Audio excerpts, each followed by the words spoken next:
All right, everyone, have we seen the bottom? I'm just gonna be upfront with you and let you know I have no idea. None, no clue. But there's several competing hypotheses. I don't want to say that word because I'm not confident in it. But there's a lot of highly qualified guessers out there, and we thought we'd just go ahead and throw ours into the mix here. And not even so much to make a prediction, but just to kind of talk through our perception of what's going on in the economy and in the markets, and kind of go through why they're just not really matching up right now. It doesn't really seem to make any sense. So we're going to have Big ERN join us on the show. He is uniquely qualified for this episode, not only because of his incredible Ultimate Safe Withdrawal series, but also his background working as an economist for the Federal Reserve. He can provide some insights at a macro level that we just simply couldn't on our own. So to help me with this, I have my co-host Brad here with me today. How you doing, buddy? Hey, Jonathan, I am doing quite well. And yeah, to your point, ERN is uniquely qualified. He's the person that we lean on when we're looking for this real in-depth technical analysis. And, you know, he's been on this podcast numerous times, and I just cannot wait to talk to him about this. So really what I want to do from a personal level is talk through something that I just cannot seem to square, which is when we're recording this is April the 14th. The stock market has recovered dramatically in the last 5 to 7 market days, and it doesn't square with what I'm reading, which is you hear 1/3 of renters are not paying. You hear that mortgages are nearly impossible to get. You need a 20% down, a 700 plus credit score. JP Morgan is worried that people are not going to pay and there are going to be massive defaults. There are tens of millions of people out of work. There are even like Boeing, 300 planes were just canceled for them. Like 90% of some of these industries, like hotels, cruises, airlines, like they're gone right now. So like I am just trying desperately to square this, which is I'm seeing cataclysmically bad news in essence. And then I'm seeing the stock market go up by thousands upon thousands of points. And again, ERN is the person we lean on. So I'm just fascinated, and I cannot wait to hear his thoughts on this. Well, we're going to bring ERN on the show, but before we do that, we'll be right back. All right, and with that, Big ERN, welcome back to the Choose FI podcast. How you doing, man? Excellent. Thanks for having me on the show. You are welcome. So yeah, Brad just laid out this pretty apocalyptic forecast for the next 6 months or so. And it's not hyperbole to say that 90% of hotel staff are on the unemployment lines right now. I mean, there's a lot of crazy stuff going on. To add some flavor to that, if the used car market is entirely dried up, what does that mean for the new car market? You know, if all elective healthcares are being waylaid, healthcare in America makes up probably close to 20% of GDP. And when you look at the secondary and tertiary markets that are attached to healthcare, it's probably in far excess of that. It is a massive percentage of GDP. The only portion of healthcare that's working right now are the ICU floors. Everything else has been stalled out. What does it look like when your economy contracts 30%? And how do you have the best week in the stock market ever and have a 30% contraction in the economy? It just doesn't mesh up. So ERN, give us your hot take, man. Well, there's certainly an apparent contradiction between the economy and the stock market, right? So if we look at the economic forecasts, and again, we can't really trust any forecast here because we're totally flying blind, right? This is totally unprecedented economic conditions, unprecedented recession. This will probably be a deeper recession. No, not probably. It will most definitely be a deeper recession than the global financial crisis. It could be a recession that is maybe not quite as deep as the Great Depression, but maybe half as deep as the Great Depression, if you look at the fall in GDP top to bottom. And then at the same time, the stock market drops by between February and March by about 33% top to bottom. And now we have recovered again. So as of yesterday, we were down 14% year to date, 18% from the peak. And why do we have this contradiction? Very bad macroeconomic news versus the market holding up relatively well. Why are we not down by, say, 55%, which was the drop during the global financial crisis, October 2007 until March 2009? Or why are we not down by 80%, which was the drop in the stock market during the Great Depression? And the consensus view seems to be that as bad as the economy is going to look like in the short term, this is going to be a short-term phenomenon. So once people realize that we can reopen the economy again, it's obviously going to be a bumpy start, but it will be a start. So this recession is likely going to be different from other recessions, right? I mean, for example, in 2009, the misery, the malaise, where people said, oh, nothing will ever be as before. And we have no idea if even our banking system is going to survive this. And the restart of the economy was really bumpy because everybody was looking over the shoulder. Well, are you starting to invest yet? Are you starting to hire yet? I'm waiting for everybody else to start. I'm not starting if you're not starting. Whereas, at least this is what I hope is how it's going to work out in this episode. The shutdown was perfectly coordinated, right? March 16th, everything shut down. And once we start reopening, of course, it will not reopen as quickly as it shut down, but hopefully economic activity will come back again quicker than after the global financial crisis. I mean, for example, I used to live in San Francisco, right? And I can tell you that and then San Francisco was actually one of the places that came out of the global financial crisis relatively quickly. But you walked through Market Street in San Francisco in 2009, obviously, but 2010 and 2011, you saw empty storefronts, right? You saw no construction cranes anywhere in San Francisco. So there was this holdup. Nobody tried to dare step out of line and start investing, start building new condos. Somehow that probably contributed to the housing shortage in San Francisco during the whole rally in Silicon Valley over the last decade. So the hope is, at least, and this is what the market seems to price in. It's not sure if it's right, but you can rationalize it that way, with saying that this, as horrible as it will be, and we're going to see some really, really awful quarterly and monthly numbers coming out, as horrible as it will be only a short-term effect. And again, there's no hope that by the end of the year we'll be even close to where we were at the beginning of the year. But it's already enough if, say, April, May is going to be the bottom of economic activity, and June, July, August, we are already starting slow steps of coming back. Right, that would already be counted as growth, right? So the end of the recession is not when we reach a new all-time high again, right? Just like the end of the bear market is not reaching a new all-time high. The end of the bear market is you reach a trough, and then from there it goes up again substantially. So the same is going to be true in this recession probably. Just going from really awful to only moderately awful is already an improvement. It's like somebody hits you on the head with a 2x4, and then they hit you on the head only with a 2x2, and that's already an improvement, and that's already considered growth. And that hopefully is going to be not too far in the future, right? And you already see some countries in Europe opening up very, very cautiously, right? In Austria, they started opening schools and smaller stores. They will start opening even restaurants and shopping malls later in May, and then thinking that we are maybe a few weeks behind some of the European countries that were hit a little bit earlier with the coronavirus. That could be in store for us. And then again, I'm not saying that it will be. And by the way, if it's not, then definitely the market will take another leg down. So the way I described the economy right now is that we are in the death zone. The death zone, if you're interested in mountaineering and you watch some documentaries about people climbing Mount Everest, right? You climb over 8,000 meters. That is considered the death zone. And that means your body will die at that altitude. Forget about avalanches and rock falls and people falling down.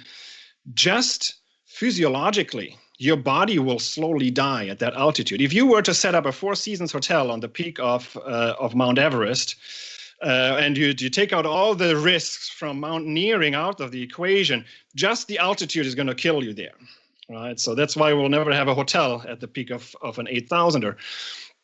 And so the reason why people still go up there, and it seems to be there are some people that did it already multiple times, you do it very quickly.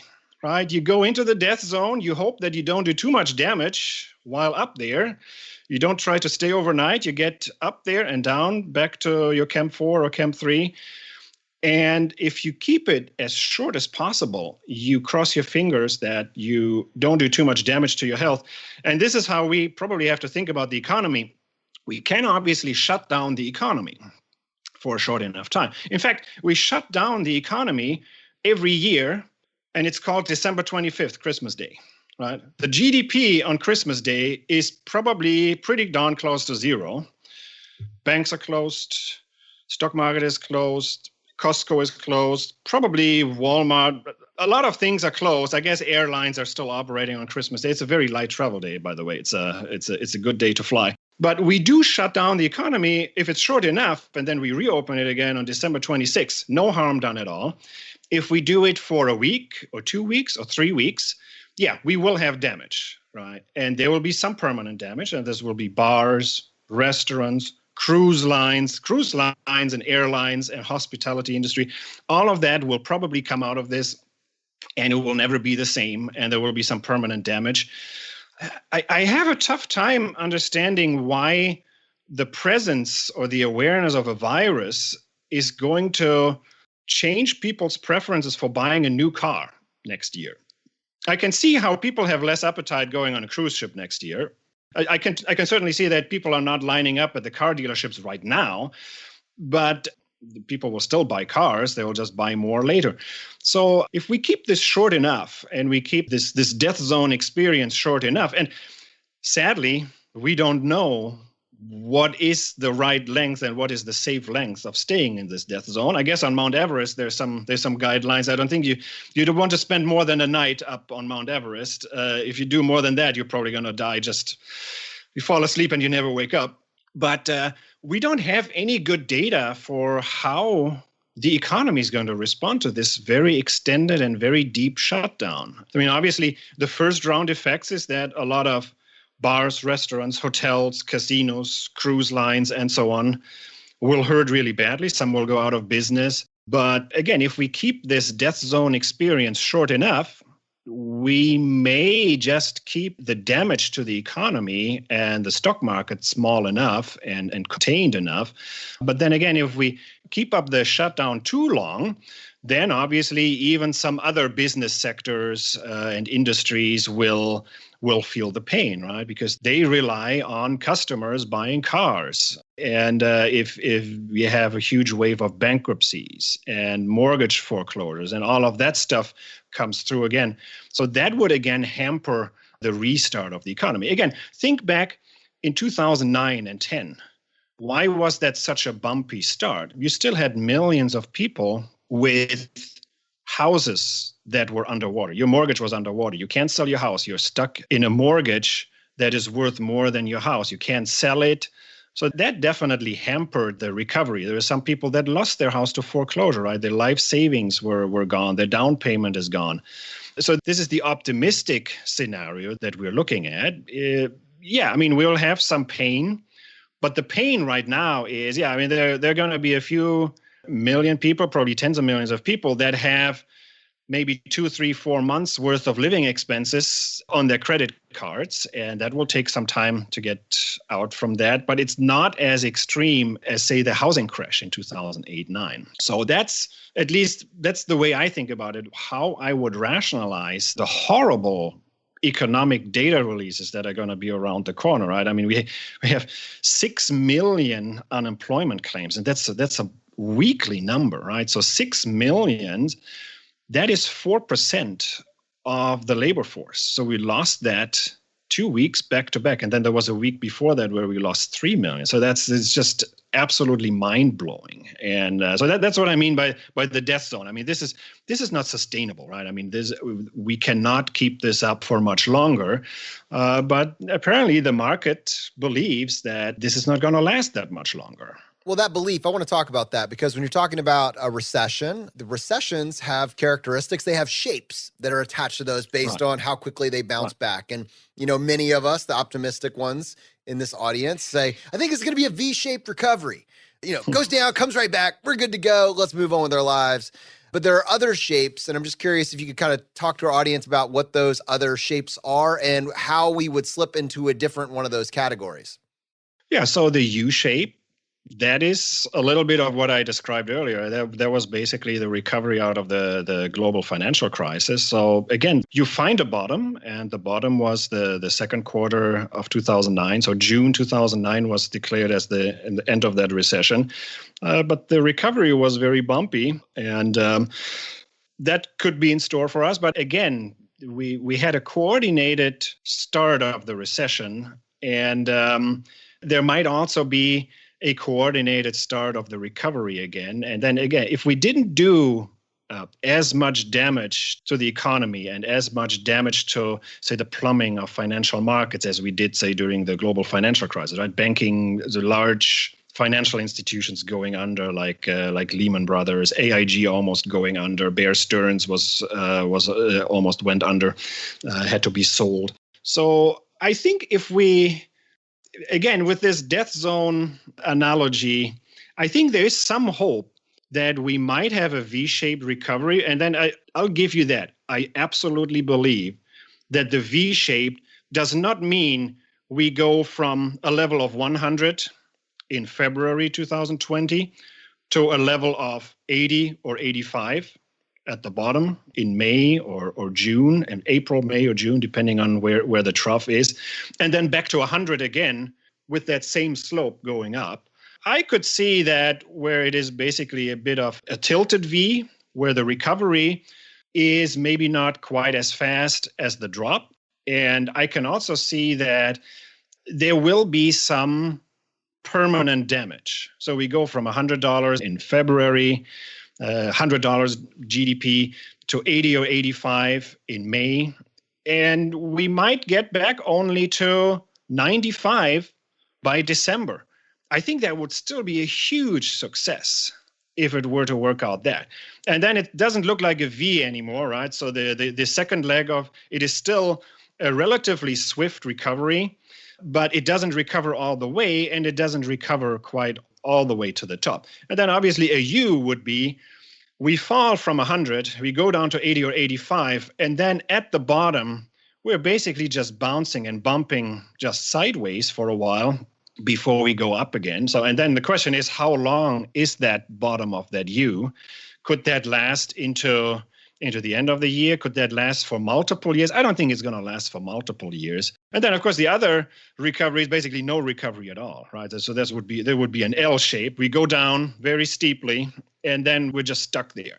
Again, that would be the scenario where we stay in this shutdown for the next 6 months, 12 months, 18 months. I mean, there are some epidemiologists that say, oh, yeah, I mean, forget about opening anything until next year, right? So we're never going to beat the virus now. There's going to be another virus season around the corner in the fall, and then we might just keep the shutdown all the way until next year, until next summer or next fall. And yeah, I mean, if we do that, I mean, absolutely, that is going to be not just an L shape. I mean, that is just an I shape. I mean, that's just a total meltdown of the economy, and expect levels of the Great Depression. And so that would be extremely bad news. I hope it doesn't come to that. As I said before, I mean, you will still be under the all-time high of economic activity, but just bouncing back, and say you go from 100 points to 85 points at the bottom, and then you recover slowly over the next 6 to 9 months to even a level of 95. That would already be tremendous news for everybody. And that could actually, I could rationalize that with the stock market only dropping by a very small margin. So the analogy I would want to use there is, suppose you own a stock and it's valued $100 and it pays a dividend every year of $5, right? So the current year dividend is $5. So only $5 of that $100 stock price is really the current year dividend. And then the other $95 is the discounted value of all the future dividends going forward, not just for 20 years, right? It's not just 5 times 20 is 100, but it goes up until eternity. But because there's a discount rate, it just adds up to exactly $100. And now that company gives an earnings call, and they say, oh, by the way, this year we are not going to do a dividend because we kind of screwed up, and we can't pay you the $5 today, right? In normal times, that stock price would go down by a lot more than $5, right? Because everybody thinks, oh my God, what other skeletons do they have in the closet, right? I mean, if they messed up this year, that stock price is going to fall by $50. $5 is due to the actual news of we don't pay $5 dividends today. And the other $45 drop comes from, oh my God, what else is up there in the future, right? Will this never come back? Whereas if they could credibly make the case, look, we got penalized to completely unfairly and externally by $5 this year, and we can't pay the $5 dividend this year. Well, in that case, you could say, well, maybe stock price is not going to drop by $50. It's going to drop by certainly the $5, which is the drop in the dividend. And you could say, well, yeah, there's a chance that in the future that might happen again. We hope not. So it might drop by another $5 for the second year. And it might drop by a little bit more because we don't know yet. Maybe they're just lying to us and they do actually have some skeletons in their closet. So this would be the equivalent to what is going on with the stock market, right? We're down only 15% for the year. And maybe the stock market is really only discounting the now and not the future.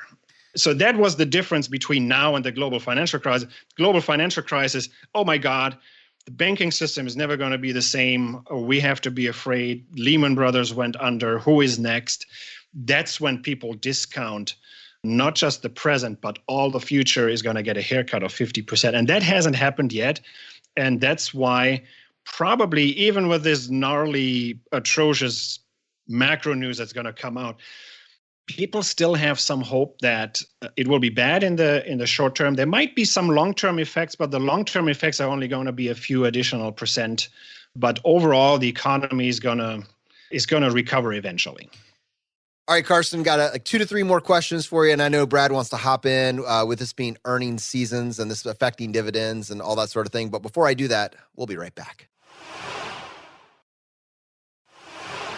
All right, Carsten. So just kind of hearing you talk through this, it sounds like a lot of this uncertainty has been priced in based on, okay, is this going to be maybe a month or 2, maybe 3 at the most of this shutdown? Like you said, obviously millions of people, and we're not making light of this by any means, that this is pain for millions of people, but they can put living expenses on a credit card for a couple months. It's not as catastrophic as, when I set this up at the beginning, as I'm hearing it when I'm reading these pieces of news. And again, nobody wants to put living expenses on credit card, but if we're talking a month or 2, like that death zone is short enough. But like at what point, so we've seen somewhere in the vicinity of 15 million unemployment claims, like you said, in the last 3 weeks. And, what are we looking for going forward to know when we've reached that tipping point, if you will, right? Like, and again, clearly I'm not looking for this. I'm hoping that this death zone period, as you describe it, is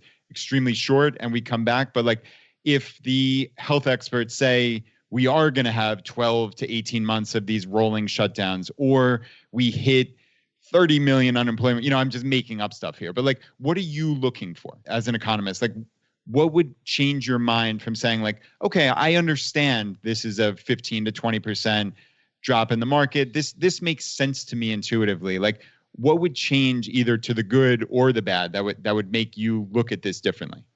Oh, I mean, to the bad, obviously, if unemployment claims keep running at 6 million for another few weeks, I think that would be probably worse than expected. If employment numbers for industries that shouldn't be directly impacted by the virus, if they start cutting people, right? So there's nothing that the virus should do to banking and finance, right? But if loan default rates go up and banks have to cut down their staff, so now we're going to have second round and third round effects of this virus. And there's definitely some additional downside. I mean, my personal estimate is that we are going to have at least a 15% drop in employment and at least a 10%, probably 10 to 15% drop in GDP. And when I say 10 to 15% drop in GDP, I have to make sure that would be the quarter over quarter number. So the way GDP is reported, when they report the quarterly growth rates, that's actually the annualized growth rate of the quarterly number. Because all the GDP numbers that we put out, they are always put out at annual frequency. So when they say GDP was $20 trillion this quarter, well, it wasn't. It was actually only about $5 trillion. And you multiply the 5 times 4 to make it an annualized number. And you do the same thing with the growth rates. If GDP goes up by 0.5% quarter to quarter, it will be reported as a 2% growth, roughly 2% growth, right? Because the 0.5% annualized would be 2%. So when I say 10% drop GDP top to bottom, that would then be reported as a minus roughly 35% number of GDP growth. It's actually the compounding works the opposite way for negative growth rate. So 4 quarters of minus 10% growth is actually not quite as bad as minus 40%. It is only minus 35%. But yeah, I mean, there are going to be some really bad numbers. So what I look for on the negative side is this hits industries that should not be directly impacted by the virus, right? Because the way people get these estimates for how many jobs are we going to lose is they're going to go industry by industry, right? I mean, they're going to say leisure and hospitality minus 80%, this industry minus 50%, right? Probably McDonald's, they might not cut 100% because you still have the drive-through and delivery. So once this hits also other industries like finance and healthcare, then I would get really worried that this is not just the initial 15 to 20% job losses. This could be even more than that. The funny thing is, I mean, I'm an economist and I used to look a lot at leading economic indicators. And so what are usually the best leading economic indicators out of the recession? Well, the leading economic indicator is the stock market, right? It would be financial indicators because they are the fastest to move. But that would be a little bit of a circular argument, right? I mean, as an investor, I'm afraid about the economy ruining my equity investment. And I use as the leading economic indicator for the economy, I use the stock market to forecast the economy. So that's a bit of a circular argument, right? The problem is that there are no really good indicators for this particular recession, right? Because in normal recessions, what normally happens is that things like durable goods and residential housing construction, they are normally leading economic indicators to get you out of the recession, right? If people start being interested in buying refrigerators and cars and houses again, that would be good in forecasting a recovery. But this recession is so different, right? There's all bets are off because it's a government mandated shutdown, right? So you might be looking for an indicator that normally forecasts the end of the recession, but well, guess what? By some government mandate, they are not allowed to reopen that part of the economy. So it is very hard to do a true leading economic indicator analysis. Well, this is what I'm looking for to get us out of this. I mean, obviously, I would keep monitoring the weekly unemployment claims. And the stock market would obviously be, but again, subject to the constraint that this is a bit of a circular argument. I want to hop in and actually go back to the clickbaity title of this episode, Have We Seen the Bottom? And tie that again to this idea of the practicalities of actually timing the bottom in a world where all bets are off anyways. You know, if someone out of fear pulled every single dollar they have out of the market in maybe early March, they just went full panic mode. I need to make sure nothing happens. I'm freaking out. They pulled it all out. And now their thesis, their modus operandi was, we're going straight down from here and I'm going to find the bottom. And so now the market has not done what they expected it to do. I mean, they were certainly happy that they got out before, maybe March 20th-ish, but now they were like, well, that's just it. And then went up like, well, that's just rebalancing. It's going to go down again. Like the next leg down is coming. The S&P 500, it's going to be going down to 1,500. I can feel it. Mm-hmm. And we're going to keep that money on the sidelines. And now the market just went straight up, had the best week ever. Their money's still on the sideline. Now they're not figuring out what to do with their next, contribution, but their entire net worth is tied to this decision. And they just don't have a forecast for this. I mean, now your decision carries a lot more weight as opposed to what am I going to do with my next contribution or what small adjustments am I going to make? You're really all in on what happens and you have no idea. Right. So I actually have a good example for that. A friend of mine asked me, hey, I got completely out of stocks. And that was when the market was down about 10% from the peak, and got all out. And haven't heard from him since, because there was a lot of volatility, right? If he had gotten out at the time when he said he would, the Monday after that, the market rallied by 5%. Of course, after that, it went down even more, and then we were all the way down to minus 33% on March 23rd. Yeah, so the problem with timing the market, right, getting out, is that you have to time it right twice. You have to get out at the right time, and you have to get back in at the right time. And if you had sold equities, of course, if you were really smart, you would have sold at the peak on February 19th. Of course, nobody was that lucky. Maybe some people were lucky. But imagine you sold when the market was down by 10%, and now you see the market go down all the way to minus 33%, and you feel really smart that you got out. But now the market has recovered again by 20%, and now we are down to maybe minus 18% as of the 13th of April. I think today we're up another 2%.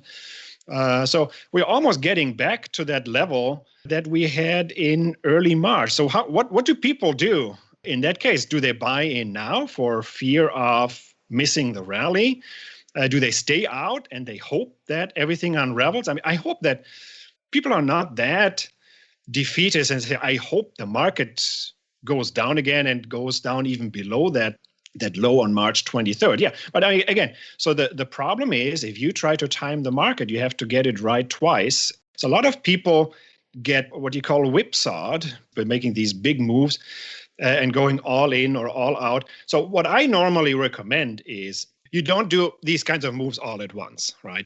There's the concept of dollar cost averaging, right? That hedges the risk of going either all in or all out all at the wrong time. So I would normally recommend, even if you feel that the market was really overvalued in February, well, don't sell everything, right? So you do it in stages. You maybe just do some rebalancing. You notice in February or March, hey, my 60-40 portfolio has now become a 65-35. I'm overvalued equities. Well, I sell equities because they take up more space in my portfolio that I had planned. And the same thing you do at the bottom.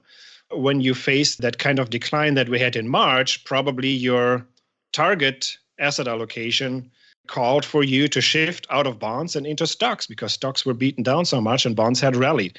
So I would never recommend doing an all-in or all-out move. And do the rebalancing. For example, I used to work in asset management, right? We did a lot of these kinds of tactical asset allocation decisions.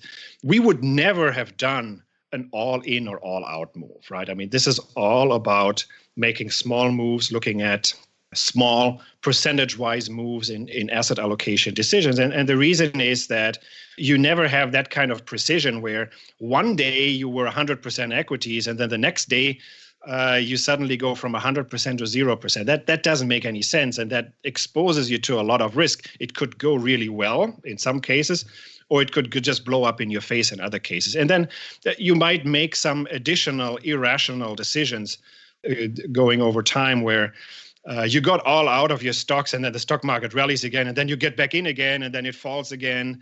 And so that's why you never want to make these kinds of decisions as an all or nothing. So this should all be done in a piecewise fashion. Big ERN, thanks for this conversation. Very valuable, very timely, but this really only half of the content that we wanted to cover with you. Will you join us on the show? And what I want to cover in this next episode is, all right, we've got a retirement portfolio. This is for retirees. Forget early retirees, forget, traditional retirees. It's just retirees. You're living off your income. And now with the benefit of what we know is going on in the market, you're feeling maybe increasingly uncomfortable or uncertain. And the question that's been rolling around in your mind is, should I make adjustments to that portfolio? I want to just talk through the mechanics of that with you. You want to join us on the show for another episode? Yeah, definitely. Awesome. Well, we'll record that as well, and we will release that episode next Monday.